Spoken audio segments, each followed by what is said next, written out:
Hi, welcome to Pardon My Frenchie. This is me, 143. If you don't have a friend, you have one now. Welcome to another edition episode this week. We're going to do one a little bit differently. This one is going to be on a story that actually came to me this weekend, or one that jogged my memory a little bit. Coco's trying to get in. Sometimes Coco does this thing where she just likes to get right up in your face and check you out. But anyways, so yeah, I was reminded of a story that happened to me years ago, and I think it's one that has a really cool lesson to it. And so I wanted to share it because I think it's important. And I think it's one that, I don't know, I kind of had the calling to speak about it today, because I think that a lot of people may, I don't know, just get some good, insight from it, so to speak. So anyways, so I was in church this past weekend, and we were, there's a family, and they had called up a group of people who were getting, they wanted to ordain them as Eucharistic ministers. For those who don't know what a Eucharistic minister is, they are people that are lay people in the church, regular people like you and I. No, they're not priests or nuns or anything like that. No, ordained ministers. What they do now, granted, now some of them can be. There's priests and nuns that actually do go around to do this as well. But anyways, so there's people that, like you and I, will volunteer, and they will visit the sick and the homebound, elderly that cannot make it to church every week. And they will deliver them communion to their homes, nursing homes, hospitals, whatnot. So for many years, in the other town that I used to live in, I was a Eucharistic minister. I absolutely loved it. And it was probably one of the best volunteer opportunities that I had ever taken on in my life. And it was weird because it was one of those kind of fluky things that I never saw myself as doing, but I just kind of had a calling to do it one time. And I decided to go for it. So fast forward, or actually rewind back, gosh, it has to be now 15 years. And I had signed up to be a Eucharistic minister. It was my first time getting my schedule of people that week. We had a rotating schedule of people to visit. And, so I had my list of people's homes that I had to visit after church. I had my hosts and my little prayer book, and I was ready to go. I was gung-ho. Well, before I had left, I had seen some of the other Eucharistic ministers, and they had looked at my list, and one of the gentlemen kind of chuckled, and he looked at my list. He said, "You have Brian on your list today." And I said, "Oh yeah." I didn't know who any of these people were, because I had never done it before. And so I looked at him like, "Oh, okay." Brian, didn't know him. And he goes, "Okay." He's like, "Just don't take offense if he says anything mean." And I thought, well, that's odd. That's an odd thing to say. So anyways, didn't think anything of it. So I go bebopping, all excited excited and nervous all at the same time, but thinking, how much can you really screw this up, right? So anyway, Brian lived in a nursing home, or an assisted living facility. Basically, it was more like a apartment complex. And they had nurses that went room to room and little apartments and so forth.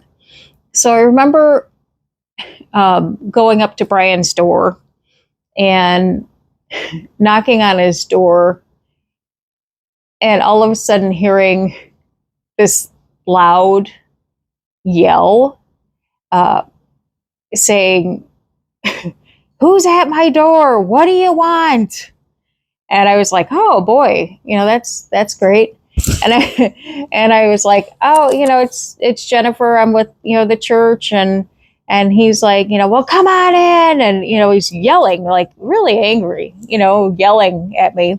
And I'm like, oh, "Okay." So I open the door and he's like, "Well, get in here." And as the whole time he's like yelling at me, I'm not one that I really don't take offense to anything, not a lot, anyways. And I'm not gonna lie, situations like that kind of make me giggle a little bit. Um, I don't know. I just they don't. It caught me off guard. Let me put it that way.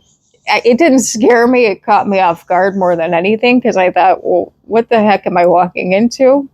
Um, so, anyways, I went in, and Brian is this little old man. He was 92 years old, sitting in this chair, and he was in his little recliner. And I walked over and he's like, "Well, come over here so I could see you and sit down." And he's like just demanding things out of me. And I was just like, okay. And as I kind of looked around his room, and he continued to yell at me and complain about the church, and the church not coming often enough and Father not coming enough. I just listened to him, but as I peered around his room, I could see like all the memories of, there's pictures of when he was in the war, and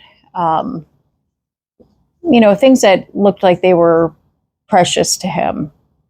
And so I kept Brian on my list. For some reason,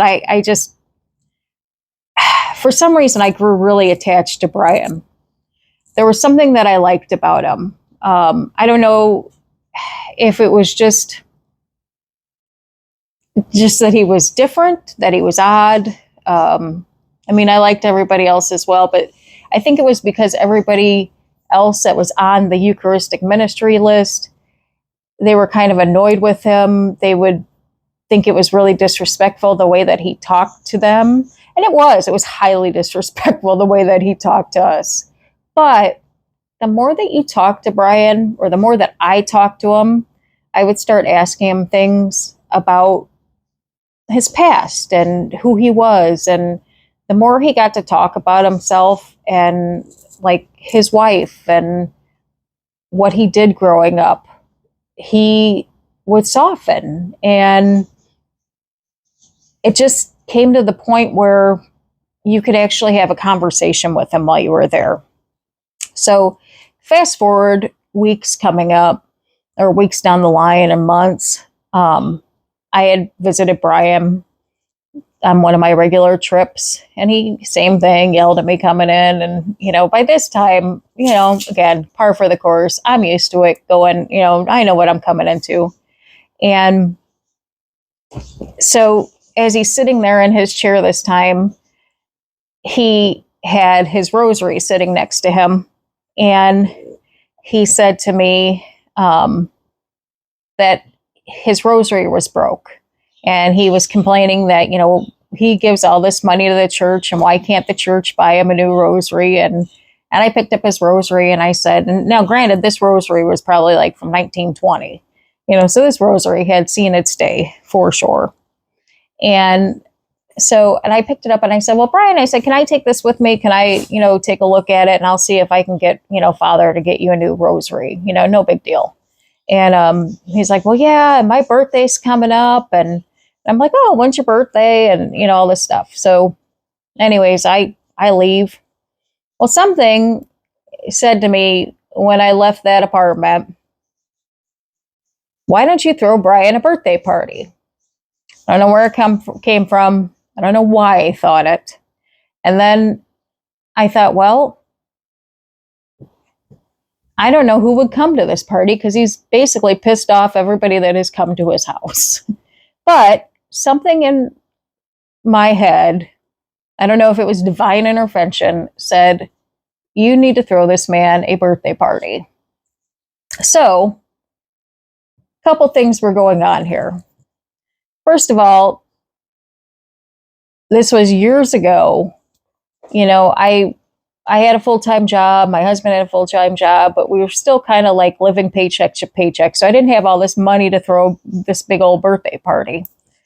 Second of all, I didn't know who was going to come to this birthday party. Third of all, I didn't know where to have this birthday party because he lived in an assisted living facility. And next, I thought people are going to think I'm nuts.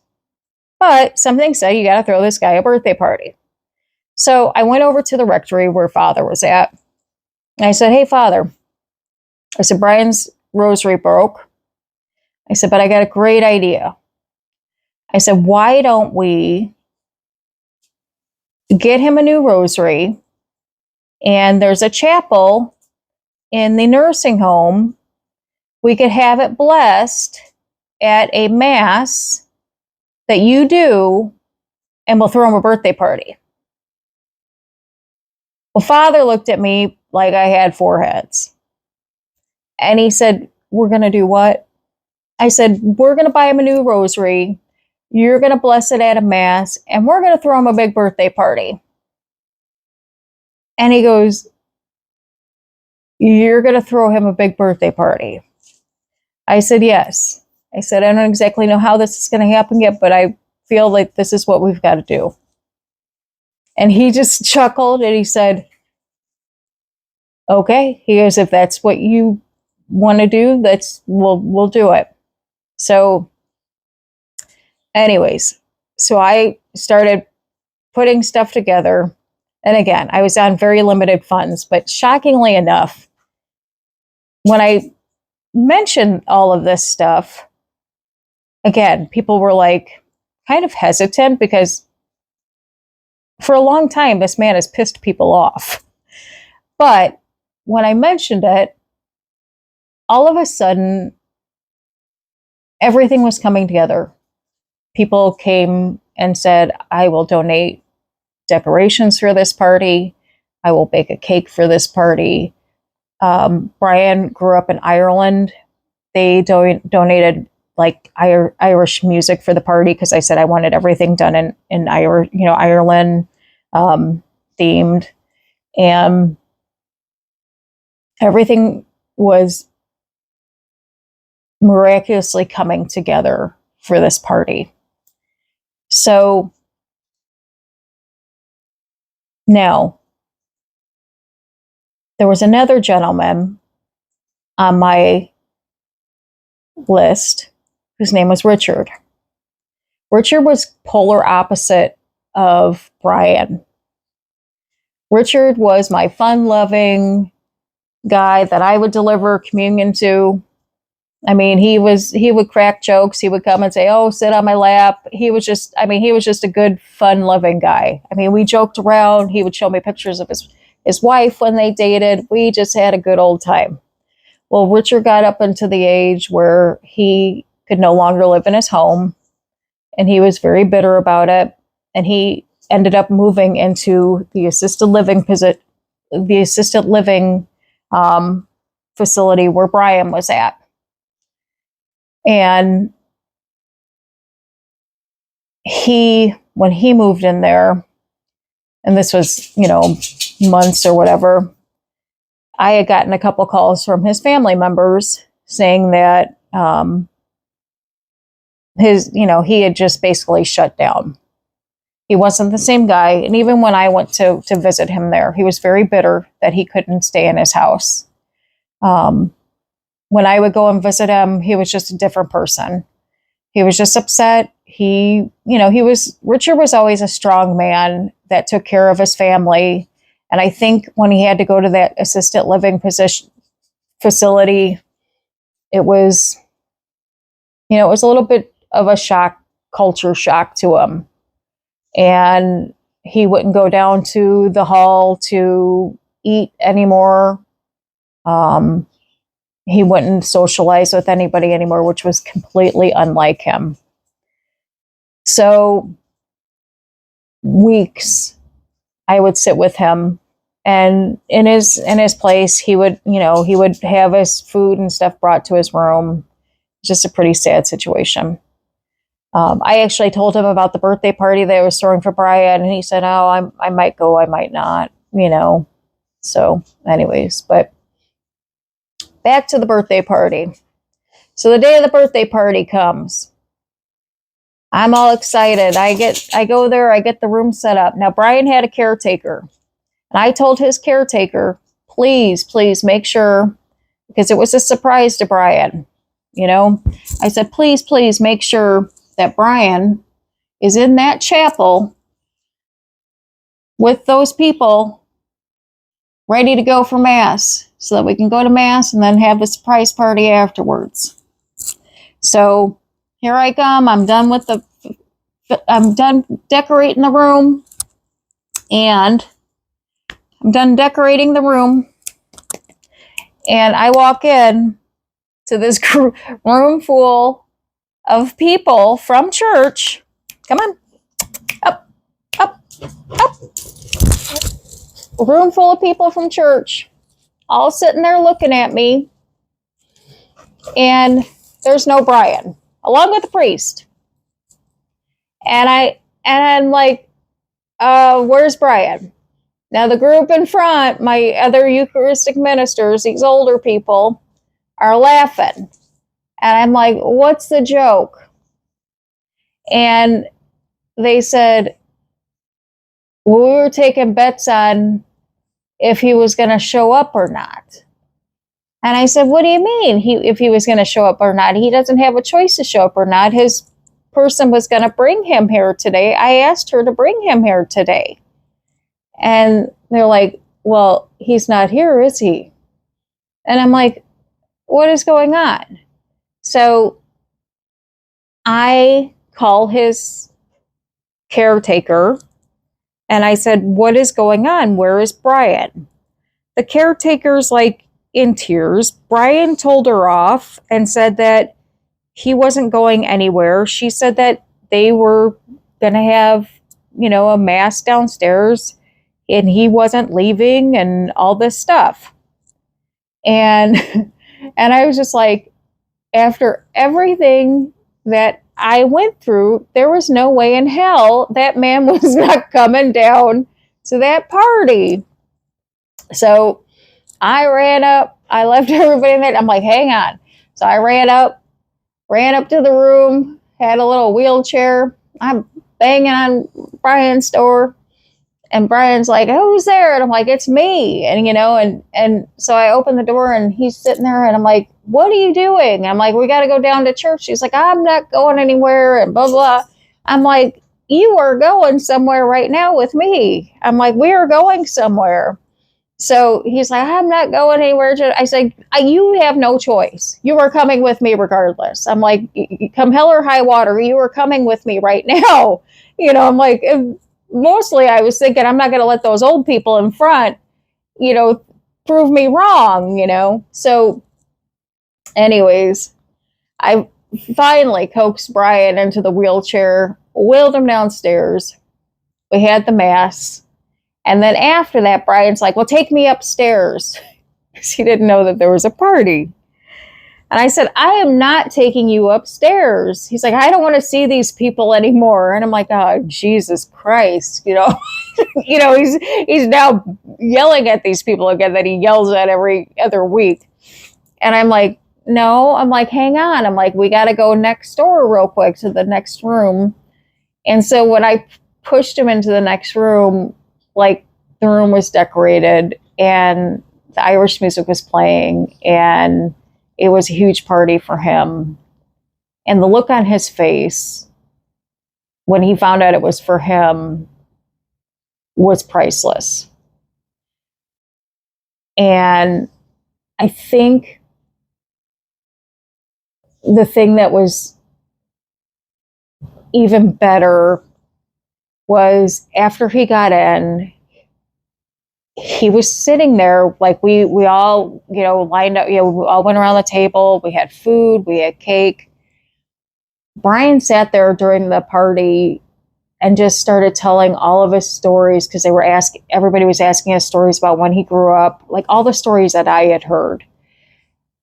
Brian was asking was telling all the stories that he had told me about when he grew up in Ireland and when he was a sugar beet farmer and his time in the war and all the people that had felt a certain way about him because of the way that he had talked to them, had this whole different outlook on him.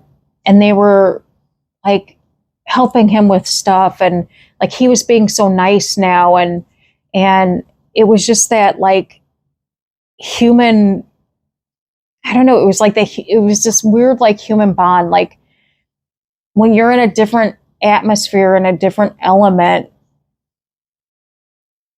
I think mostly because, to be honest, I don't know, maybe it was, maybe because Brian never had kids. He was married once and his wife passed, 30 years ago, and he had no one.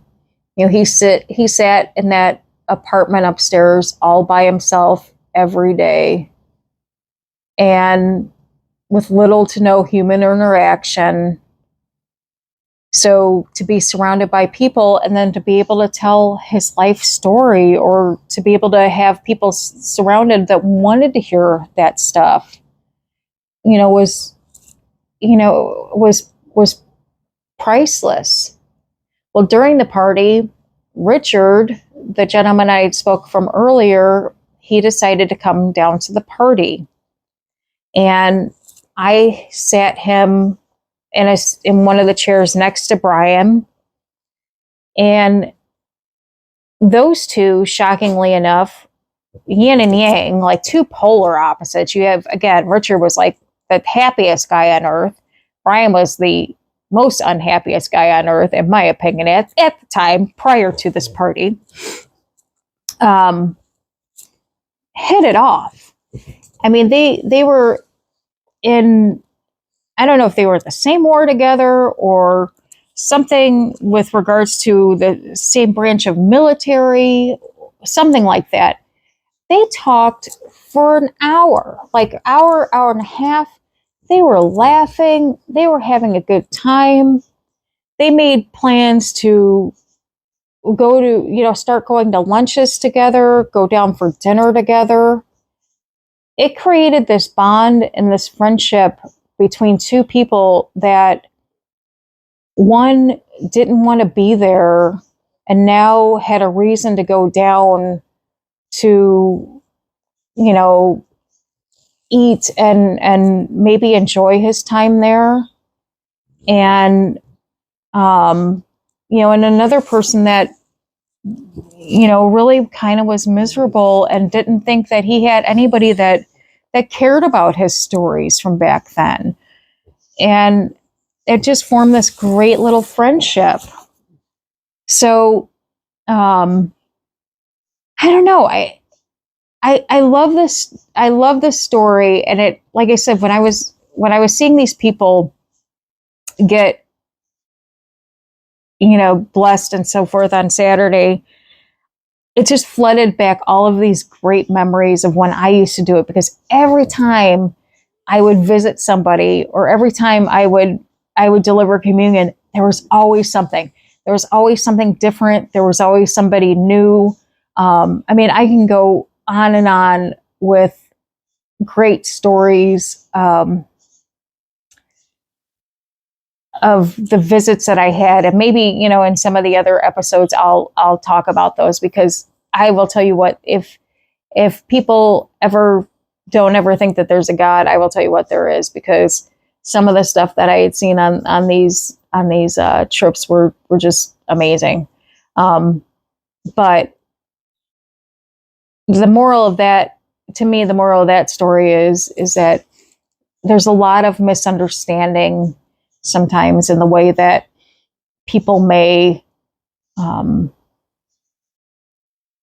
sometimes come off to others. And again, like I said, like a lot of people again took the way he was acting as personal, and it wasn't specifically personal.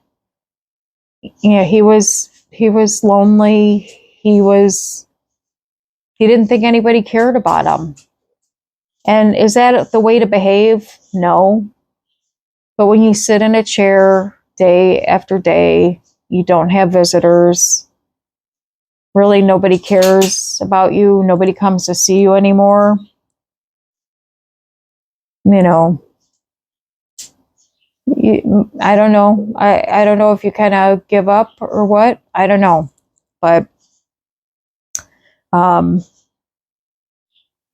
Brian ended up passing away, I want to say maybe 4 or 5 years after that. He made it to, I believe, 95 or 96 years old. And yeah, he was definitely one that I will always remember, and had the greatest stories. It was interesting because I know the one day I brought a group of Boy Scouts over to his house, and I had kind of toyed with the idea of it because he had so many. The Boy Scouts had to do I don't know, some badge about history or something, so I brought him over to Brian's house, and he did. He gave some great history lessons on the war in Ireland and so forth. Unfortunately, he dropped some colorful language in some of that, but I figured, probably some of those kids had heard it from at home as well. But I mean, those are stories that you read in books, but these people lived it, and it's priceless. That stuff is priceless. Richard, he ended up passing away, probably a little shortly after Brian did, and that's the one thing about when you do the Eucharistic ministry. These people are usually homebound and sick and so forth, and you're with them at the end of their lives, basically, and you get to share some special moments, and that's cool. That's really cool. I was able to sit with a lot of really nice people, and I was able to share some really neat moments and see some really cool pictures from just pieces of history. So I highly encourage that if you know anybody that is up in the age, sit down and talk with them. Sit down and go through some photo albums and find out what happened back then. It's amazing what you'll find out. But if anything, spend time with people. People need people. And maybe if somebody's off on the way that they're feeling or acting, it could be just because they're lonely. And that's okay too.